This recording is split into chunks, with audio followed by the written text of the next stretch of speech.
Il finale di un tema, qualche errore di grammatica e il voto che non lascia spazio a dubbi. 1. Una foto pubblicata su Facebook da un'insegnante padovana che ha scelto di condividere sui social il giudizio dato ad un suo alunno ha scatenato non poche polemiche. La fotografia condivisa da Nora Foggiato, docente di lettere di un istituto superiore di Piove di Sacco, è diventata in poche ore un caso. Nello scatto si vedono le righe finali del tema. L'insegnante non ha riportato nomi o dati che possono ricondurre all'identità dello studente, ma la scelta di pubblicare parte del tema con il voto le ha fatto ricevere una pioggia di critiche, tanto da spingerla a spiegare con un commento la sua decisione.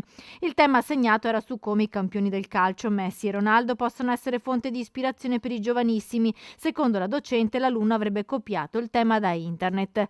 L'alunno ha 20 anni e frequenta l'ultimo anno, tra 3 mesi dovrà affrontare l'esame di Stato e successivamente cercarsi un lavoro. Ebbene, ha copiato un tema svolto da internet. Gli errori di sintassi o grammatica hanno un valore relativo di fronte ad un fatto di questa gravità. Non stiamo parlando di un adolescente fragile, ma di un adulto incapace di prendersi delle responsabilità, ha spiegato sempre sui social alla docente.